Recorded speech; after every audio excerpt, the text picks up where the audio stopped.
नमस्ते दोस्तों, कैसे हैं आप सब लोग। स्वागत है आपका एक और नए वीडियो में।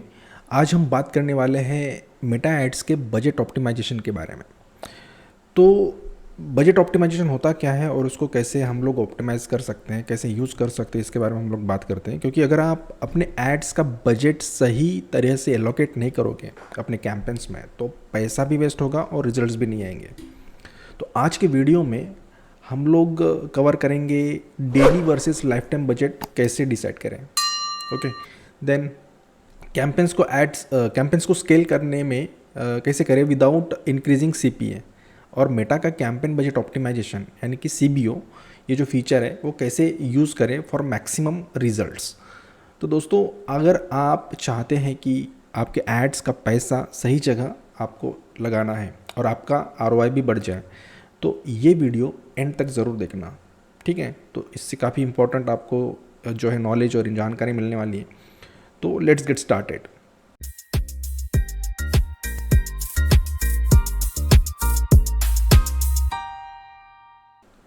अलोकेशन करने से पहले हम लोग जानते हैं, सबसे पहले बात करते हैं बजट के अलोकेशन की। बजट का अलोकेशन कैसे करना चाहिए, यानी आपका पैसा कहाँ लगाना चाहिए और कितना आपको लगाना चाहिए, राइट। ये बहुत सारे लोगों को पता नहीं रहता कि एड्स तो शुरू कर देते हैं, बट बहुत सारे जो कन्फ्यूजन रहता है कि हमें कितना बजट रहना चाहिए, जो स्पेशली जो बिगिनर लोग रहते हैं, ठीक है। तो मेटा एड्स में आपको दो तरह के बजट्स मिलते हैं जब आप कैंपेन क्रिएट करना शुरू करते हैं। तो एक है डेली बजट। ये वो एवरेज अमाउंट होता है जो आप रोज़ स्पेंड करना चाहते हो। फॉर एग्जांपल, अगर आपका डेली बजट 1000 रुपीज़ है, तो मेटा उस हिसाब से अपने एड्स को ऑप्टिमाइज़ करेगा, राइट। सो सेकंड है लाइफ टाइम बजट। ये वो टोटल अमाउंट है जो आप एक स्पेसिफिक कैंपेन के लिए स्पेंड करना चाहते हो। फॉर एग्जांपल, अगर आपकी कैंपेन 7 दिन चलेगी और लाइफ टाइम बजट जो है उसका आपने एलोकेट किया है 7000 रुपीज़, तो मेटा उस अमाउंट को 7 दिन में डिस्ट्रीब्यूट करेगा। तो एक और इम्पॉर्टेंट बात है, अगर आपका गोल है रिटारगेटिंग, यानी जैसे कि आपके वेबसाइट के विजिटर्स, आपके वेबसाइट पे जो लोग विजिट किए हैं या कर चुके हैं, या आपके प्रोडक्ट्स में कोई इंटरेस्ट दिखाता है, जैसे ऐड टू कार्ट करके छोड़ दिया, तो उन्हें ज़्यादा बजट अलोकेट करना चाहिए, क्योंकि ये लोग ऑलरेडी आपके ब्रांड्स से फैमिलियर हो चुके हैं। और इसका जो है, इसलिए ये आपको स्पेंड करना चाहिए, क्योंकि इसका जो कन्वर्जन रेट है वो ज़्यादा होता है। ओके, सो ये आपको बात जो है ध्यान में रखनी है। जैसे फॉर एग्जांपल अगर हम लोग देखें, तो मान लीजिए आपका टोटल मंथली बजट है 50,000 रुपीज़। ओके, तो आप 60% यानी कि 30,000 रुपीज़ रिटारगेटिंग कैंपेन्स को दो, और उसका 40% यानी कि 20,000 रुपीज़ नई ऑडियंस को टारगेट करने के लिए। तो इससे आपका आरओआई जो है, रिटर्न ऑन इन्वेस्टमेंट, मैक्सिमाइज होगा। तो ये बात ध्यान में रखना आप, ठीक है। ये एक्सपीरियंस के हिसाब से मैं बोल रहा हूँ, क्योंकि मैंने जितने भी एक्सपेरिमेंट्स किए हैं उसके हिसाब से मुझे इस तरीके का जो है इंफॉर्मेशन, मतलब मैंने जो एक्सपेरिमेंट किया वो मैं आपको शेयर कर रहा हूँ, राइट। तो अब बात करते हैं एड्स स्केलिंग कैंपेन स्केलिंग के बारे में, यानी अपने एड्स का रीच और बजट बढ़ाने का सही तरीका। सो फ्रेंड्स, एक कॉमन मिस्टेक जो लोग करते हैं, और शायद आपने भी किया होगा, वो है बजट को एकदम से बढ़ा देना, ठीक है।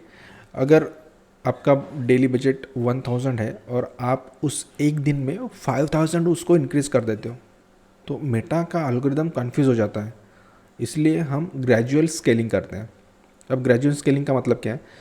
बजट को थोड़ा थोड़ा बढ़ाना। फॉर एग्जांपल, अगर आपका डेली बजट 1000 रुपीज़ है, तो उसे 20% से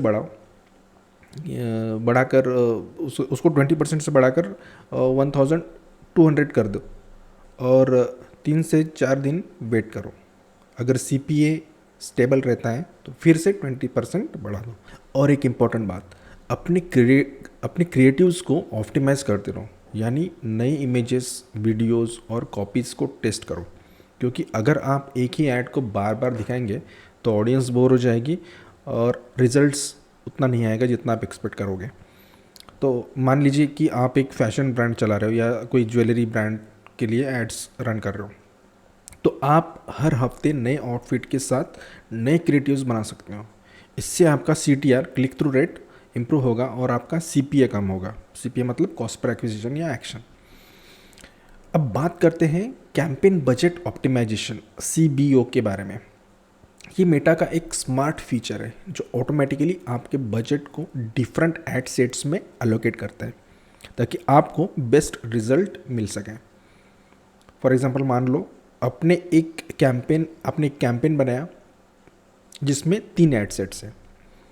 फर्स्ट एड सेट जो ऑडियंस है 18 to 24 साल के लोग, सेकंड ऑडियंस है 25 से 30 साल के लोग, और थर्ड एड सेट है 35 प्लस ईयर्स के लोग।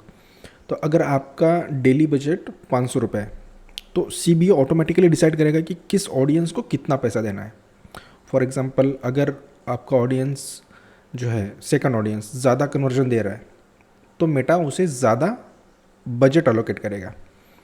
तो इसमें एक बात और ध्यान में रखनी बहुत ज़रूरी है कि अगर आपको लगता है कि एक स्पेसिफिक ऑडियंस को फिक्स बजट देना है तो आप मैन्युअली भी उसको एडजस्ट कर सकते हो।